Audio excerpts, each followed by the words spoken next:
President Trump took a guided tour of the Federal Reserve today, the first visit to the central bank by a president in nearly 20 years. And during today's visit, President Trump confronted the Fed chair over the cost of an ongoing renovation project. Welcome, everyone, to The Four this afternoon. I'm Alex Savage. And I'm Heather Holmes. President Trump's visit comes as he continues his aggressive push for the Fed to lower interest rates, with continued attacks on the Fed chair. Fox's Connor Hansen has more now on today's highly unusual visit. President Trump paying a visit to the Federal Reserve Thursday. Trump and some of his allies have been critical of a $2.5 billion renovation to the building. Its initial cost was less than $2 billion. Now 3.1. I'm not aware of that. Yeah, it just came out. Our notes had it about 3.1 as well. 3.1, 3.2. This came from us? Yes. I don't know who does that. Now, you're including the Martin renovation. You just added. Our entire capital. Yeah, you just added in a third building. Is what that is. That's a third building. Well, no, the but Martin building. it's a building that's being built. No, it was built 5 years ago. We finished Martin 5 years ago. A lot of very expensive work. There's no question about it. Fed Chair Jerome Powell spoke to lawmakers in June about why the project was needed. It was not really safe, and it was not waterproof, and that kind of thing. So we took it on. But the real elephant in the room has been the president's constant criticism of Powell, who has been reluctant to lower interest rates. As a real estate developer, what would you do with a project manager who would be over budget? Generally speaking, what would I do? I'd fire him. Trump administration officials argue the U.S. economy is booming, and lower rates would lower the cost of payments to the national debt. Powell brought down interest rates during the Biden administration, right. And then now you have, he won't even bring it down when the economy is thriving. They would also like to see lower rates free up the housing market. But Powell has cited uncertainty over Trump's tariffs as the main reason for holding back.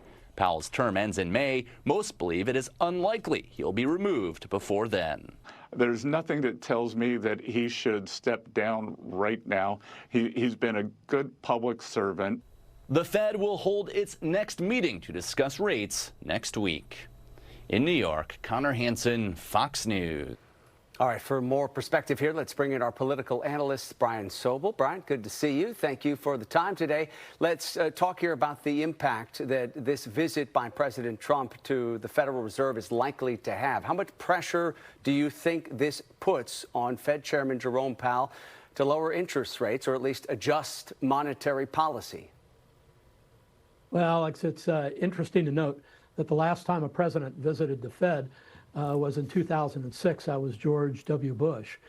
So symbolically, this was a very important visit by a president. And naturally, it was to set up, I think, the idea that I'm going to the Fed, but my real mission is to speak to the chairman of the Fed, Jerome Powell, about lowering interest rates one-on-one.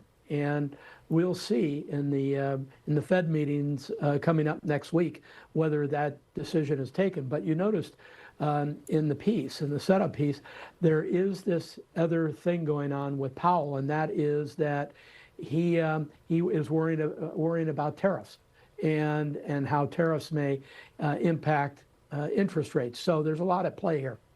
Yeah, Brian, does today's visit push the boundaries of political independence of the Fed? Really good question. Not many people may realize this, but the Fed is viewed as an independent body. Now, in fact, the president, with the consent of the Senate, chooses the chair and these Fed governors. And I know a couple of them, so I know what the process is. And so there's this kind of mixed relationship, but basically, Heather, to your point, historically, the president does not typically get into the day-to-day activities of the Fed, but you have seen where Donald Trump is making the case that lower interest rates will stimulate home purchases and other things in the economy, and that's why I think we saw this meeting today. Why is it, though, that it is so important for the Federal Reserve to act independently from the White House? Really good question. And what it is it's just you don't want your monetary policy for a country to be dictated by the president based on political whims, if I may use that word. That's sort of letting the process off easily, so I don't mean to do that. But you don't want the monetary policy to to be affected one way or the other terribly by politics, and yet it is. I mean, that's the way it is. But there's been an appearance, Alex, over many years of not a lot of interference by the president, but it's also true that the president picks up the phone from time to time, doesn't matter who the president is, and speaks to the Fed chair and probably from time to time to Fed governors who are located or have jurisdiction around the country. Brian, can we talk about what President Trump has spoken about publicly in terms of his criticism of Fed Chair Powell, arguing that his refusal to lower interest rates is hurting the U.S. economy? I mean, is that notion, is that sentiment something that lands with voters? Oh, absolutely. I think for people who are out there looking at 6.5%, 7% on a 30-year mortgage, or higher on a 15 in some cases, whatever the interest rates are that you can find. Yes, that definitely resonates with people. And they're saying, hey, I can't get into the housing market. I know people that have 2.5%, 3%, 4%, and here I am at 7%. I can't get in. Lower the interest rates.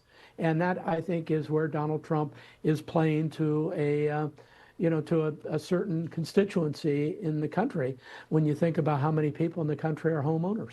Yeah, sure. Let's talk here as we wrap up about what we expect could come next after this visit today by the president to the Federal Reserve.